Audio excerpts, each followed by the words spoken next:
Eh bien, nous lisons ensemble dans l'Épître aux Romains au chapitre 7, Épître aux Romains au chapitre 7 et au verset 24. Vous pourrez garder votre Bible ouverte, car ce n'est pas le seul texte que nous lirons dans cet épître-là, ni dans ce chapitre-là. Mais pour le moment, donc, Romains 7, 24. Misérable que je suis, qui me délivrera de ce corps de mort ou du corps de cette mort. Ce n'est pas évidemment seulement avec le corps que l'auteur de ces mots savait avoir un problème, mais c'est bien dans et par le corps que le péché s'y concrétise, dans sa vie s'y concrétisait. Et donc, nous comprenons bien que, en évoquant le corps, c'est en réalité l'être tout entier qui est concerné par ce constat et cette prière. Quelle douleur, n'est-ce pas, il y a dans cette prière? Quelle douleur il y a dans cette prière? Qui me délivrera de ce corps de mort? Il me semble que cette douleur nous parle, certainement à des degrés divers, mais qu'elle nous parle cependant, car c'est la douleur d'un homme qui a de l'attachement pour Dieu, mais en quelque sorte un attachement qui, à un moment donné de son existence, ne s'est pas révélé suffisant pour qu'il puisse vivre comme cet attachement qu'il avait pour Dieu le poussait à vouloir vivre. Qu'avons-nous dans Romains 7? Je n'ai pas voulu lire les 23 versets précédents, car ça aurait allongé évidemment le temps de lecture, mais ce serait certainement une bonne chose que chacun, chez soi, prenne le temps de reprendre cette lecture qui aboutit donc à la douleur du verset 24. Eh bien, dans le chapitre 7 de Romains, nous avons la loi de Dieu, et nous avons l'être humain. Voilà ce que nous avons. Dans Romains 7, nous n'avons ni Jésus, ni le Saint-Esprit, la loi et l'être humain. Je ou moi est employé 30 fois dans ce chapitre, et le mot loi, la loi de Dieu, est employé 28 fois. Donc, nous avons une confrontation entre un homme et la loi de Dieu. Nous avons une confrontation entre un homme qui a de l'attachement pour Dieu et la loi de Dieu. Et cette confrontation entre l'homme qui a de l'attachement pour Dieu et la loi produit quoi? Eh bien, elle produit une vive conscience du mal qui existe et qui amène à ce verset 24 que nous avons lu, « Misérable que je suis, qui me délivrera de ce corps de mort ?» Voilà ce à quoi amène la confrontation entre l'homme et la loi de Dieu. Pourquoi est-ce que cette confrontation amène ce résultat? Parce que la loi de Dieu ne vivifie pas l'être humain. Or, le plus grand problème à résoudre, c'est le problème de la mort spirituelle, n'est-ce pas? Et la loi est incapable de résoudre ce problème-là. Alors la loi ne vivifie pas et la loi ne sanctifie pas non plus. Elle n'a pas ce pouvoir de produire la sainteté de Christ dans le cœur. Donc, nous comprenons que cette douleur du verset 24 ne dit rien en réalité contre la beauté, contre la valeur de la loi de Dieu, mais nous montre que l'homme même qui est attaché à Dieu, confronté seul à la loi, eh bien arrivera à des degrés divers à ce constat qui est exprimé de façon poignante. Misérable que je suis, qui me délivrera de ce corps de mort? En entendant ce cri du verset 24, et également en sachant quelle suite il a été donné à ce cri, on y viendra tout à l'heure, mais en entendant ce cri du verset 24, cet homme, sa douleur, son soupir aussi, misérable que je suis, qui me délivrera de ce corps de mort? J'ai pensé à nous.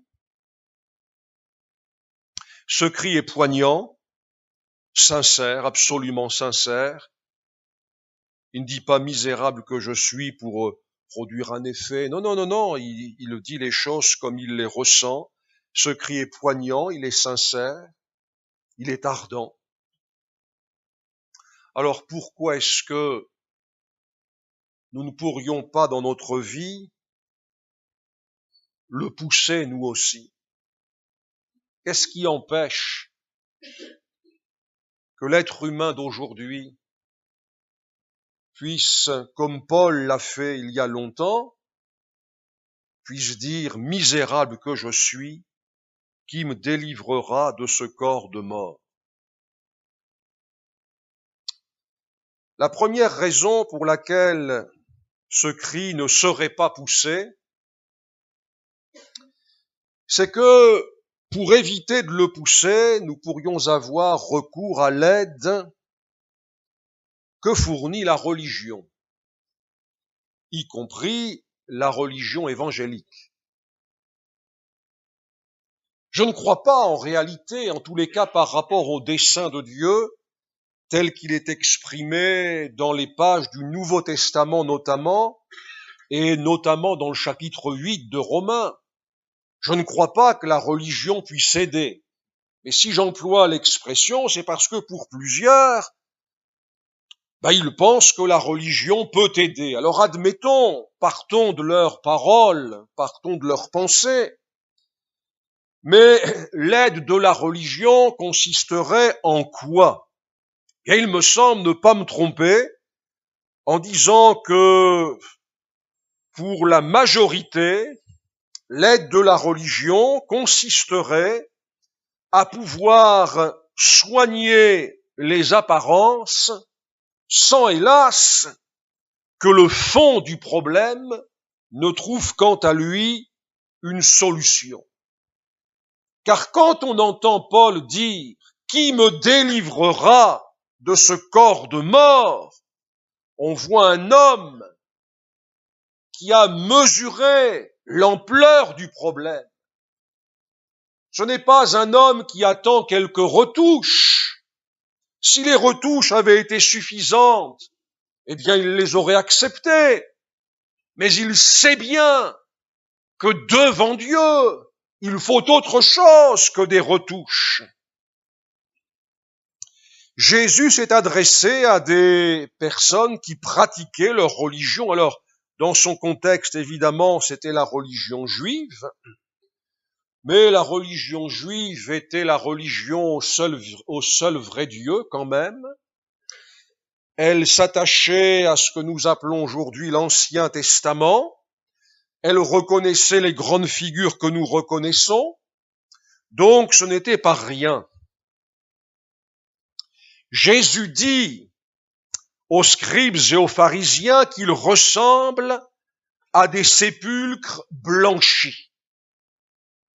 Alors Jésus fait référence à une coutume de l'époque qui au départ, au fond, n'avait rien de mauvais. Chaque année, les sépulcres, en effet, étaient blanchis à la chaux. Pourquoi? Pour les rendre visibles, au mieux qu'il soit possible de le faire. Et pourquoi fallait-il rendre les sépulcres visibles? Parce que en toucher un par mégarde, par inadvertance, sans avoir vu qu'il était là, en toucher un occasionnait une souillure rituelle. Je dis bien rituelle pour celui qui le touchait. Donc, pour éviter de contracter une souillure rituelle, toucher le sépulcre, c'était toucher le mort. Et effectivement, il y avait dans l'Ancien Testament des paroles là-dessus. Pour éviter de contracter une souillure rituelle, chaque année, on blanchissait à la chaux les sépulcres. Et Jésus dit à des croyants de son temps qu'ils ressemblent à des sépulcres blanchis. Alors l'intention n'est pas mauvaise. Moi, qui ne suis pas de culture juive, je dis que je préférerais ne pas, bien que ça ne me bouleverserait pas, mais je préférerais ne pas marcher par inadvertance sur un sépulcre.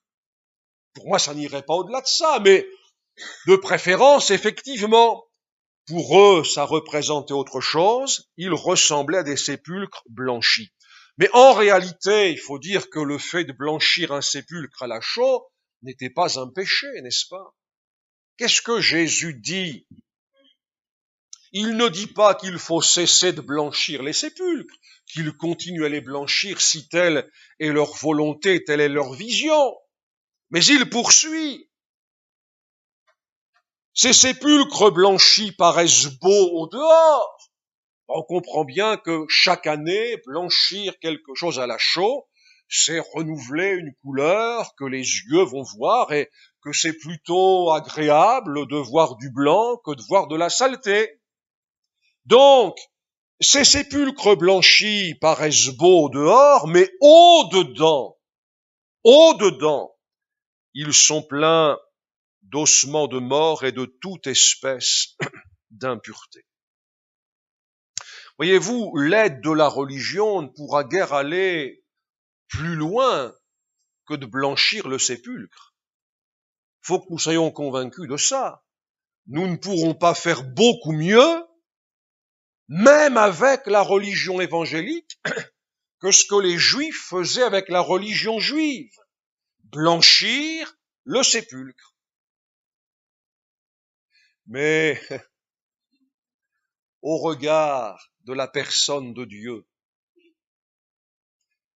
qui peut penser que c'est suffisant? Seigneur, à ton regard de flamme, rien n'est couvert, rien n'est caché. Celui qui a été inspiré pour composer les paroles de ce chant parle du regard de flamme parce que la Bible en parle. La Bible en parle. Ses yeux étaient comme une flamme. Qui peut penser que blanchir le sépulcre devant qui Dieu est, ça suffit? Qui pourrait penser qu'au regard de la pleine lumière du Nouveau Testament, c'est-à-dire l'œuvre de Jésus, poursuivie dans les cœurs sur la terre par l'œuvre du Saint-Esprit, qui pourrait penser que blanchir le sépulcre serait l'écho juste à ce que Jésus a accompli? Écoutez, personne ne peut penser ça. C'est pas possible de penser ça. Croyez vraiment que Jésus serait mort sur la croix, ressuscité, et qu'il aurait été élevé simplement pour nous aider à blanchir le sépulcre? Écoutez, On n'a pas besoin de la mort de la croix pour blanchir un sépulcre, n'est-ce pas? On n'a pas besoin de la résurrection de Jésus pour le faire. On le fait très bien nous-mêmes, tout seul. Or pourtant, ces faits que je viens de citer, les faits concernant Jésus, se sont bien passés. Et ils ne se sont pas passés pour amener le croyant à ça, à blanchir son sépulcre. Et puis, écoutez, vous de même, au dehors, vous paraissez juste aux hommes, mais au dedans, vous êtes plein d'hypocrisie et d'iniquité. Et on comprend bien que celui qui parle ainsi est intéressé par le dedans. Le dehors, c'est une chose. Que le sépulcre soit blanc, c'est pas mal. Mais dedans, c'est ça qui intéresse Jésus. J'anticipe un peu, mais c'est bien dans le dedans que si quelque chose doit exister de divin, c'est bien là que ça doit exister. Pour le dehors, on a ce qu'il faut. Mais le dedans. Alors, voilà l'aide de la religion. Voilà l'aide de la religion. Et si quelqu'un, finalement, pense avoir fait le tour de la question parce que il paraît bien, eh bien, il ne poussera pas le cri de douleur de Romains 7, 24. On ne l'entendra pas dans sa bouche, jamais. Jamais. Tout occupé à blanchir son sépulcre, il en a perdu la réalité des choses telles que Dieu les voit, et ce n'est pas de lui, à moins qu'un jour le Saint-Esprit vienne le réveiller, le convaincre. Mais en dehors de cela, ce n'est pas de lui qu'on entendra « misérable que je suis, qui me délivrera de ce corps de mort ». Une autre raison pour laquelle nous pourrions ne pas pousser ce cri-là, ne pas connaître cette douleur-là, c'est l'air du temps associé à la fois à notre nature et dans notre nature à la complaisance naturelle que nous avons en général pour nous-mêmes, alors que quelquefois nous sommes assez rudes avec les autres par ailleurs. Notre nature qui, effectivement, ne nous pousse pas, s'il n'y a qu'elle, elle ne nous pousse pas à dire « misérable que je suis ». Qui me délivrera de ce corps de mort? Et l'air du temps, mais l'air du temps, c'est-à-dire, n'est-ce pas, les dispositions qui existent dans le monde. Mais l'air du temps, c'est que le péché n'est même plus un problème. Le monde a dépassé ça. Le monde l'a dépassé. Si tu fais, dit le monde, si tu fais ce que tu as envie de faire, c'est bien. Sauf évidemment dans les extrêmes. C'est mal de tuer une jeune fille qui sort de boîte de nuit. Bon, là encore, ouais. Mais qu'une jeune maman aille en boîte de nuit, c'est pas mal. Voyez-vous, c'est l'air du temps, ça. C'est l'air du temps. Alors il est certain que si nous sommes réceptifs à ces choses-là,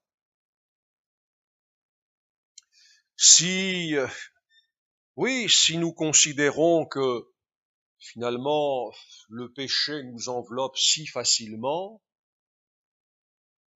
oui, si nous sommes ouverts à ces influences-là, eh bien il est quasi certain que jamais nous ne dirons « misérable que je suis, qui me délivrera de ce corps de mort ». Une autre raison pour laquelle cette prière, cette confession, cette prière, ce cri pourrait ne pas être poussé, c'est le découragement, l'usure.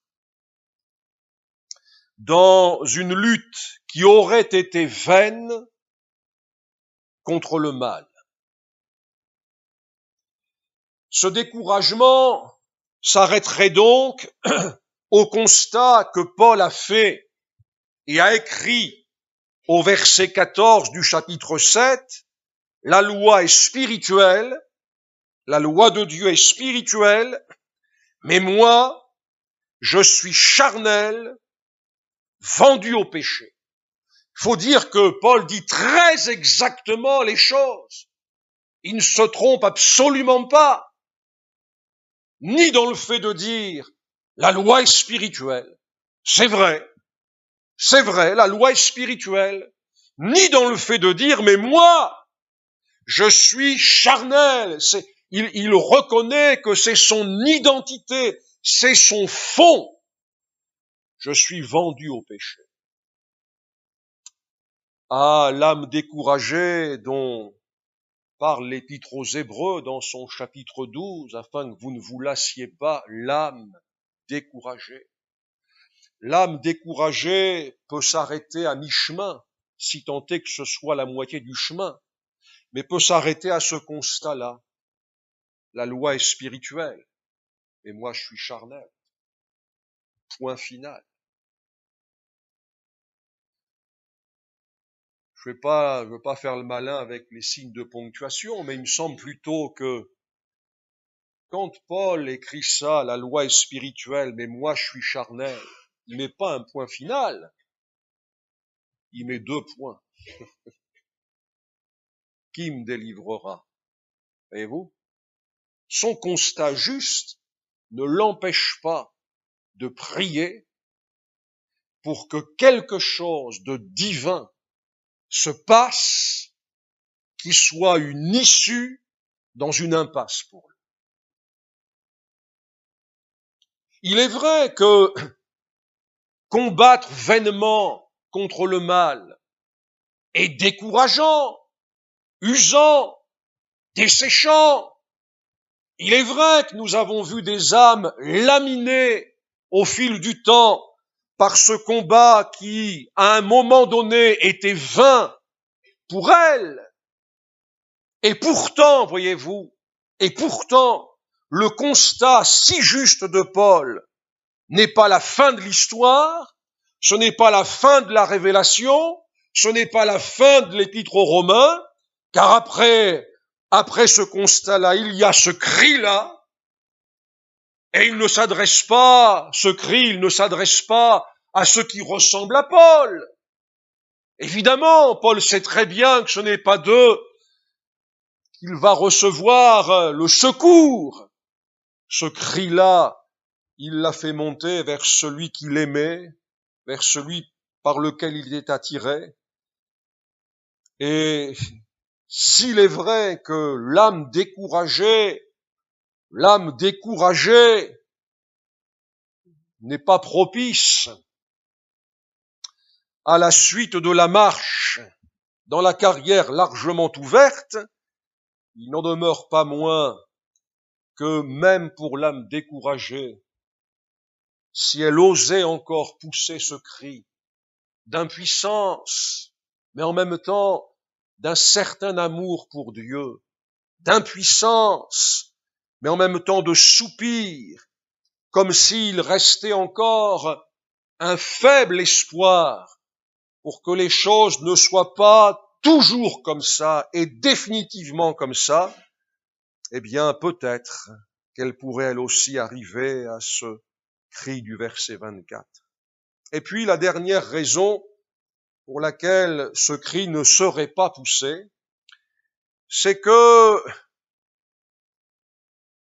nous pourrions trouver une espèce d'issue tout à fait humaine, qui en réalité serait une voie de garage, voyez, ça serait une voie de garage, mais j'ai peine à vous dire ce que je vais vous dire, parce que elle serait confortable. Bon, alors, confortable, elle n'apporterait rien. Je veux dire rien quant au problème lui-même, mais elle pourrait paraître confortable, un peu rassurante, mais je parle là de la sécurité des insensés. pas de l'assurance du disciple. Je parle là, quand je dis elle pourrait être rassurante, de la sécurité des insensés, dont la Bible dit qu'elle les perd, les insensés. C'est-à-dire qu'ils se sentent en sécurité, mais c'est pour leur perte. C'est quoi? Vous avez remarqué que l'homme de Romains 7 ne se compare pas. Il se compare pas. Il est devant Dieu. Il est devant Dieu. Et vous savez qui est l'homme de Romains 7, l'épître de Paul aux Romains. Et vous savez que si Paul, dans cette révélation qu'il a eue à un moment donné, quand il a perçu déjà la force du commandement. Donc ça s'est pas passé quand il était un jeune enfant au pied de, apprenant la Torah comme c'était le cas. Ça s'est passé plus tard, évidemment. Mais si Paul avait voulu se comparer, pensez à ça. Il est là, il commence à être intérieurement troublé, vraiment troublé. Et imaginez que à ce stade-là, il commence à regarder autour de lui. Imaginez un instant. Et moi, je vous dis que si Paul, tel qu'on le connaît, avait commencé à regarder autour de lui, c'est-à-dire comment sont les autres, eh bien, cette comparaison aurait été à son avantage. Parce que quand même, quand il rappelle aux Philippiens quelle a été l'emprise de la chair dans sa vie avant Christ, circoncis le 8e jour, de la race d'Israël, de la tribu de Benjamin, hébreu, né d'hébreu, irréprochable à l'égard de la justice de la loi. Eh bien, si Paul travaillait intérieurement par son impuissance, alors qu'il est seul face à la loi, il n'y a ni Jésus, ni le Saint-Esprit encore. Et si Paul avait eu l'idée de commencer à regarder autour de lui comment les autres vivaient, je vous dis que cette comparaison aurait été à son avantage. Et alors, qu'est-ce qu'on fait avec une comparaison qui est à notre avantage? Vous avez quelqu'un, vous le connaissez bien, vous n'avez pas besoin de le noircir, ne noircissez personne de toute façon. Vous le connaissez bien et vous voyez qu'il vit pire que vous. Qu'est-ce que vous en faites? Je vous disais tout à l'heure, c'est confortable si on veut. En réalité, ça ne devrait pas nous réconforter. Écoutez, en quoi trouver quelqu'un de pire que soi est-il une bonne chose pour soi? Expliquez-moi, en quoi? Vous êtes un chauffard et vous trouvez un chauffard pire que vous. En quoi c'est bien? En quoi c'est bien? Vous mentez et vous trouvez quelqu'un qui ment plus que vous. En quoi cette trouvaille peut-elle vous faire du bien? Vous allez me dire, ça me soulage. Ah oui, mais alors là, on n'y est pas du tout. Je vous dis, mais on n'y est pas du tout. On n'y est pas du tout.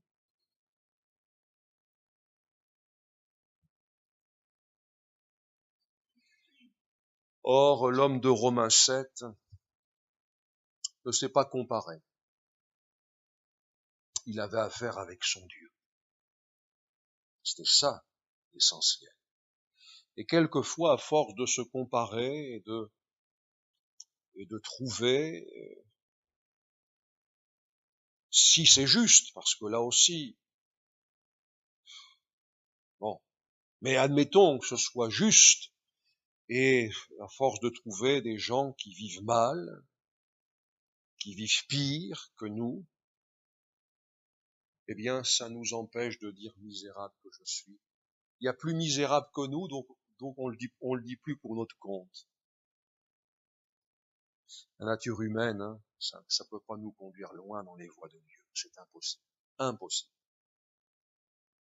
Alors voilà quelques raisons pour lesquelles ce cri, cette prière pourrait ne plus exister ou ne pas exister. Voilà quelques raisons.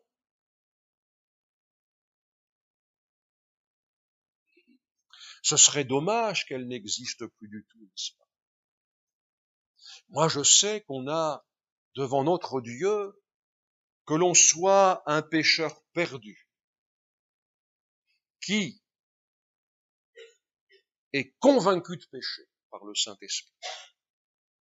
Et vous savez, le mot conviction, hein, il convaincra le péché. Le mot que Jésus emploie, c'est un mot, voilà, hein.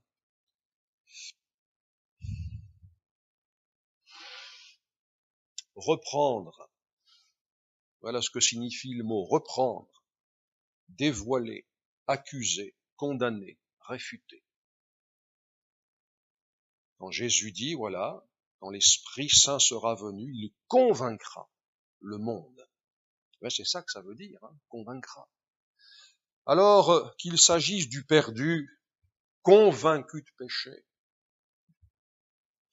mais Romains 7, 24, c'est exactement ce qu'il faut. Alors le perdu va le dire avec ses mots, mais c'est ça. Qu'il s'agisse de celui qui s'est déjà engagé avec le Seigneur, mais qui n'a pas encore pleinement réalisé ce que Dieu nous donne pour faire face à cette puissance du mal en nous. La loi est spirituelle, mais moi je suis charnel. Et s'il n'a pas encore réalisé ça, eh bien, ou bien si il l'a pas vraiment retenu, si il l'a entendu sans l'écouter, bref, bon. Mais Romains 7, 24 peut aussi être, sinon dans les mots, du moins dans la disposition que ces mots traduisent, notre prière devant le Seigneur. Écoutez, sentez votre misère, c'est l'apôtre Jacques qui écrit ça. Soyez dans le deuil et dans les larmes. Je trouve que ça correspond quand même à Romains 7, 24, ça aussi, hein. Et Jacques l'écrit à des chrétiens. Que votre rire se change en deuil, que votre joie se change en tristesse. Humiliez-vous devant le Seigneur. Et la suite, parce que c'est la suite. Tout ça, tout ce que je viens de lire là, c'est Jacques, 4, 9. C'est pas, vous comprenez que toute la Bible n'est pas là. Tout le Nouveau Testament n'est pas là. Mais les chrétiens auxquels Jacques écrivait aimaient le monde. Ils aimaient le monde, ils aimaient les choses du monde, ils voulaient se rendre amis du monde. Et ça, pour un disciple, ça n'est pas possible. Donc, dans ce cas de figure-là, les mots que je viens de citer ont un sens.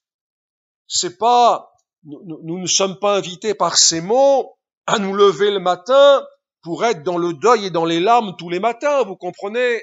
C'est pas ça que le texte dit. Mais, quand il y a besoin, quand il y a des situations qui le nécessitent, alors sentez votre misère, etc. Humiliez-vous devant le Seigneur, verset 10, et il vous élèvera. Parce que tout ça, finalement, c'est quoi? Ça sert à quoi? Ça ouvre la porte à l'œuvre du Seigneur, et il vous élèvera, et il vous élèvera. C'est-à-dire qu'au moment où ton rire va se changer en larmes parce que, voilà, tu vas en avoir assez de blanchir le sépulcre. Tu sais ce qu'il y a au-dedans, parce que tu vas comprendre que devant celui dont le regard est de flamme, ça ne peut pas suffire, parce que tu vas comprendre qu'après Romains 7, il y a Romains 8, on va y venir. À un moment donné, tel que tu es, voilà, tu vas paraître devant le Seigneur, et il va t'élever. C'est ça le but, hein. C'est ça le but. C'est pas qu'on devienne dépressif, et il vous élèvera. Alors, évidemment, l'élévation du Seigneur n'a rien à voir avec l'élévation humaine, mais disons que celui que le Seigneur élève, il l'élève dans sa présence. dans sa pensée, dans sa parole. Voilà l'élévation. Eh bien, écoutez, il me semble donc que le cœur de cet instant de Romains 7, 24 pourrait encore correspondre à l'état de cœur aujourd'hui, avec ce cri de douleur. Mais cette douleur, on sent qu'elle est vive, elle est poignante. On dit pas, sauf si on est un comédien, mais en dehors de ça, on dit pas misérable que je suis comme ça, comme on dirait, tiens, il pleut, il va pleuvoir à la fin du culte. Cette douleur fut la douleur d'un instant. Quand je dis un instant, je ne signifie pas, enfin quand on lit Romains 7, on n'a pas l'impression non plus que ça a duré 2 minutes, hein, attention, hein. Mais d'un instant, d'une séquence. Et cette douleur va se transformer en un chant de triomphe. Ce sera, nous avons là, dans le passage de la douleur à l'action de grâce, au triomphe, nous avons là une manifestation d'une promesse que Jésus a faite. Demandez et l'on vous donnera. Matthieu 7,7. Jésus a fait la promesse. Et Paul, en Romains 7,24, demande quelque chose. Quelque chose qui a trait à sa nature. Quelque chose qui a trait à son fond. Quelque chose qui lui rappelle son incapacité. Mais il demande quelque chose. Et bien, comme Jésus a dit, demandez, l'on vous donnera. Eh bien, après Romains 7 vient Romains 8. Alors, si vous avez gardé votre Bible ouverte, allons d'abord au verset 25. Donc, le verset 24, voilà, vous savez ce qu'il dit, mais le verset 25. Grâce soit rendue à Dieu par Jésus-Christ, notre Seigneur. Tiens donc. Au verset 24, il confesse sa misère. Au verset 24, nous avons l'homme charnel. Au verset 24, nous avons l'homme qui ne peut pas. Mais au verset 25, le même homme rend grâce à Dieu. Pourquoi rend-il grâce à Dieu? Pourquoi la vive douleur du verset 24 fait place à l'action de grâce du verset 25? Chapitre 8, verset 1er, il n'y a donc maintenant aucune condamnation pour ceux qui sont en Jésus-Christ. Et là, petite pause. Qui était le grand absent de Romains 7? Jésus. Et qui revient en Romains 8? Jésus.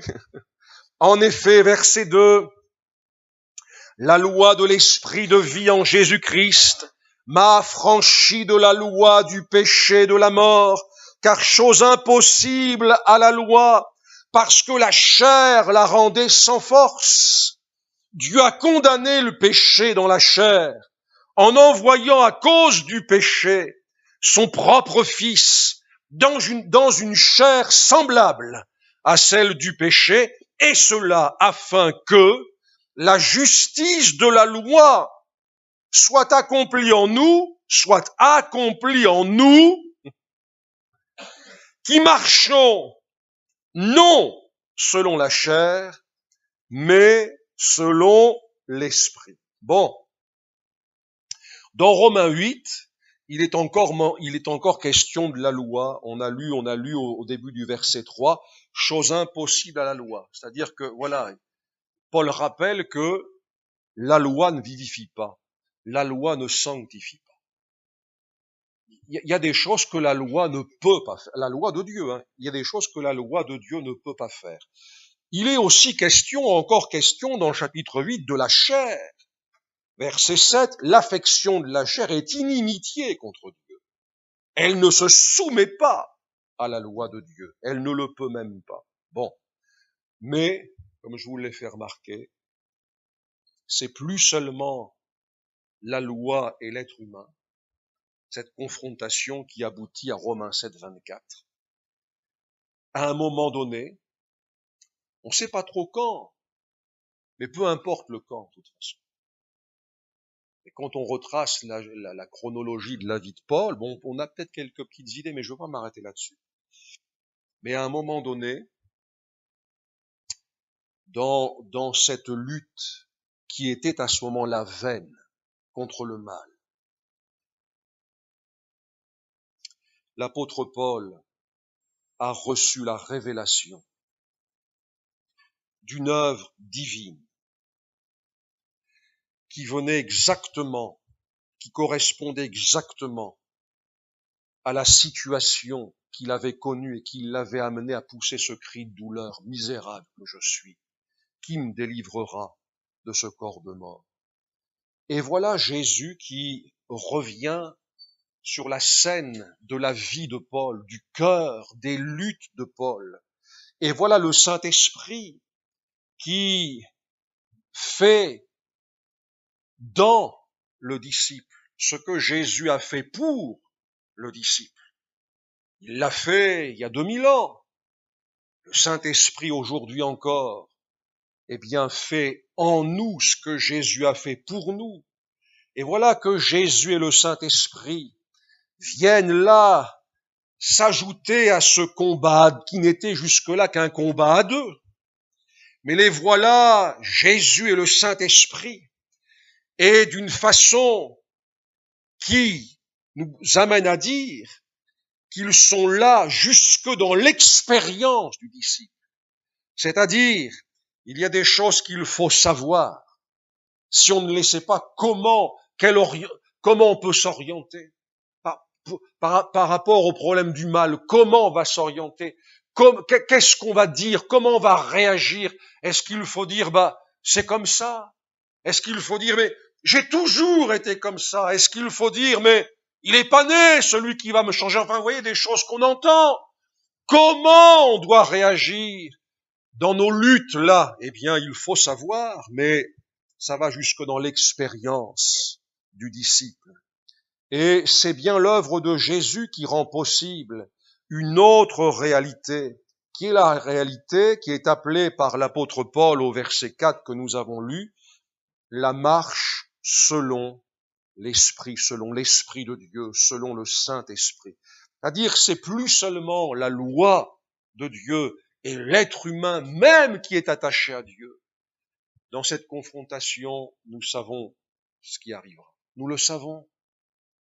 C'est plus seulement ça.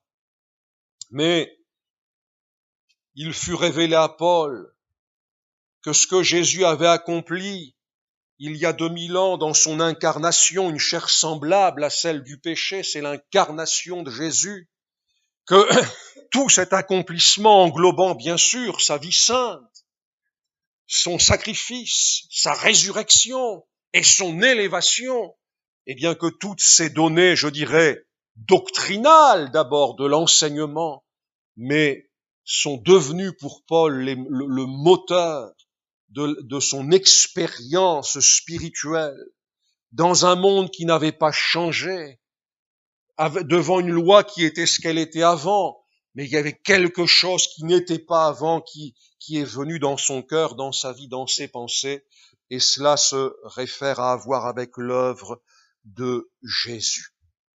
Alors, Paul va jusqu'à écrire, il présente ça, l'œuvre de Jésus, réalisée, dévoilée, transmise maintenant par le Saint-Esprit. Il présente ça comme la loi de l'esprit de vie en Jésus-Christ. Il dit, cette loi-là, elle m'a affranchi de la loi du péché et de la mort. Il avait dit, qui me délivrera? Et il dit, eh bien, c'est la loi de l'esprit de vie en Jésus-Christ qui m'a affranchi de la loi du péché et de la mort. Une loi. Paul dit une loi, c'est-à-dire la même cause produit toujours les mêmes effets. C'est ça une loi. la même cause produit toujours les mêmes effets. La loi de l'esprit de vie en Jésus-Christ. Je veux pas faire théologie avec les mots, mais remarquez les mots. D'abord, elle est en Jésus-Christ. C'est sa source, c'est sa racine. Et puis l'esprit qui est l'esprit de vie. La loi ne vivifie personne. La loi de Dieu ne vivifie personne. Mais l'Esprit Saint le fait. La loi de l'esprit de vie en Jésus-Christ m'a franchi la loi du péché et de la mort. Est-ce que ça veut dire qu'il n'y a plus de combat à mener? Absolument pas. Mais ça veut dire que, comme on le chante avec ce nouveau chant, quand Jésus le triomphateur, j'aime bien ce chant pour ça, pour le reste aussi, hein, mais la troisième strophe dit Jésus le triomphateur habite en mon cœur. Et, vous savez, quand vous êtes seul face à la loi de Dieu, vous réalisez que vous êtes vendu au péché, mais que vous réalisez que Jésus le triomphateur habite dans votre cœur, ça change l'orientation. Ça change l'orientation. Moi, je peux plus dire, j'ai toujours été comme ça, je serai toujours comme ça. Ou bien, j'expulse Jésus le triomphateur. Mais il faut choisir, là. Il faut choisir. Et moi, je choisis de dire Jésus le triomphateur, il habite dans mon cœur. C'est exactement ce que le charnel avait besoin. Il avait besoin de ça. Eh bien, ça, c'est réalisé. Non, ça ne veut pas dire qu'il n'y aura plus de combat, mais ça veut dire que la victoire est là. La victoire est là. Il savait ce que c'était que les combats en Romains 7, il le savait.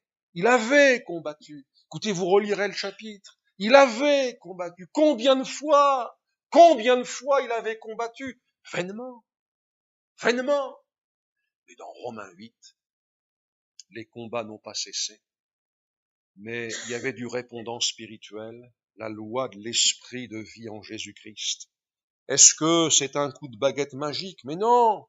Plus loin dans le chapitre 8, il écrit, si par l'Esprit, par le Saint-Esprit, vous faites mourir les actions du corps, vous vivrez. Donc par le Saint-Esprit, je fais des choses concernant le mal. J'adopte des positions concernant le mal. Je prends des décisions qui ne seront pas des décisions vaines concernant le mal.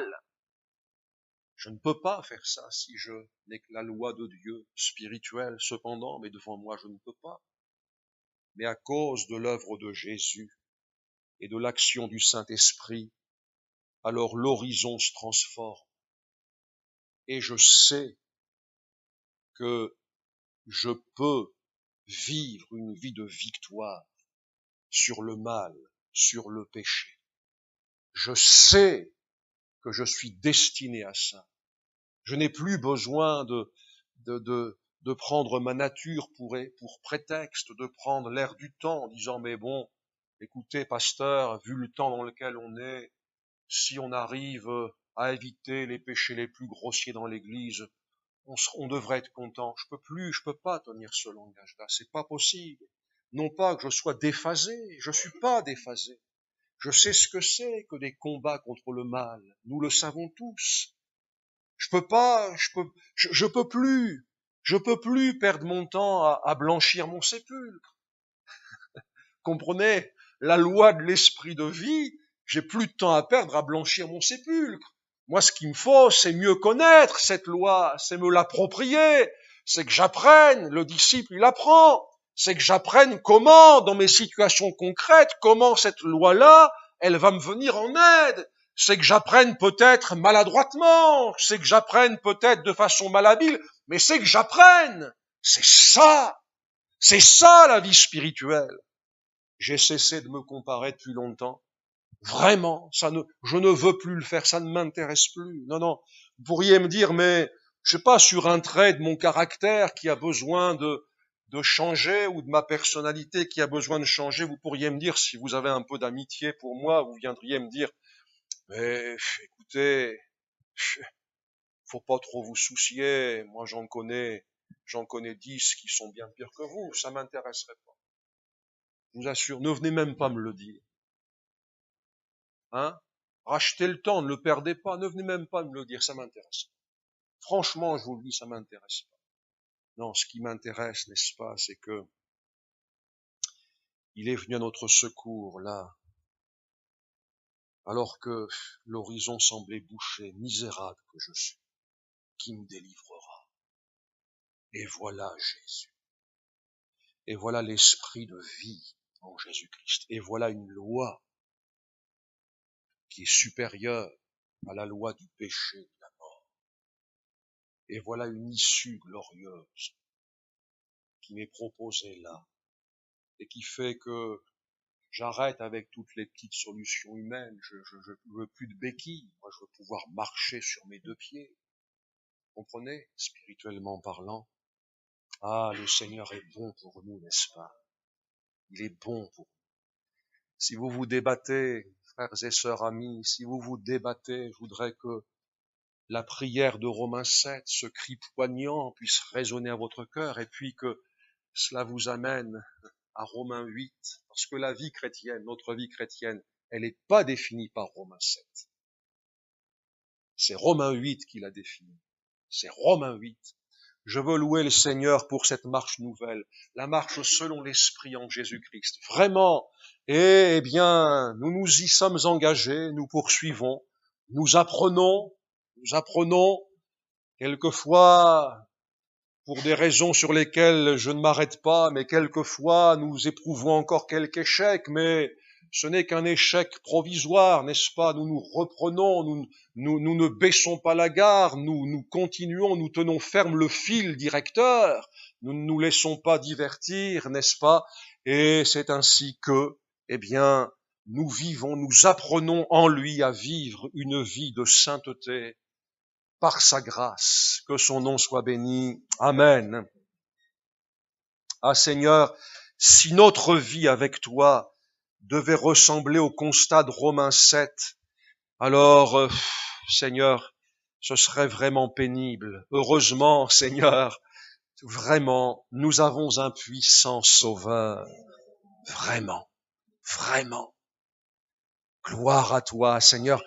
Je pense au moment où ça a été révélé à cet apôtre-là et à ce que ça a produit comme fruit dans sa vie, Seigneur. Je pense à ce qui a suivi son constat lucide. Je suis charnel. Mais, Seigneur, il y a une suite bénie. Et vraiment, on te remercie, Seigneur, pour la suite qui vient de toi et qui fait que nous pouvons apprendre à marcher selon ton esprit, qui va toujours nous ramener à l'œuvre de Jésus, au grand triomphateur, à ce qui a été acquis à la croix, à ce qui nous est maintenant acquis par grâce, en partant du ciel et qui nous parvient, Seigneur. Nous te remercions de ne plus faire de nous des victimes devant le mal. Seigneur, si répandu, c'est vrai, l'iniquité s'accroît, mais nous ne sommes plus des proies, des victimes, de ne pas faire de nous des frustrés éternels, Seigneur, de ne pas faire de nous des gens qui blanchissent le sépulcre tous les ans. Ah, Seigneur, mon Dieu, non, nous voulons goûter à la vie spirituelle que tu donnes aux tiens. Nous voulons goûter à sa réalité, Seigneur, et nous laisser entraîner à ta suite, dans une vie qui va être une vie de victoire à cause du triomphateur qui habite en notre cœur. Merci, Seigneur. Amen.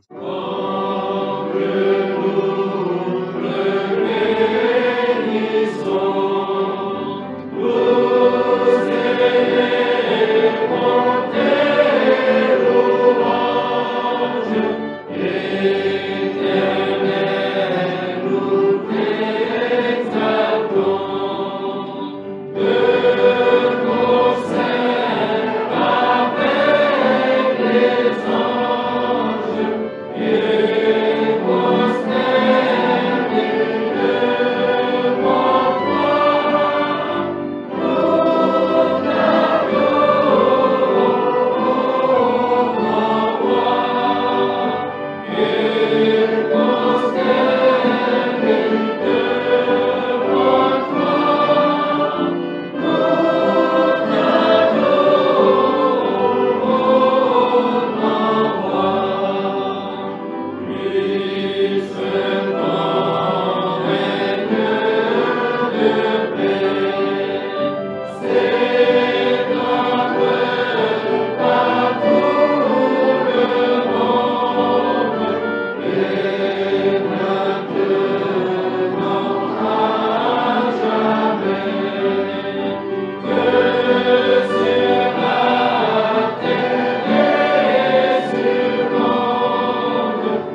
Amen.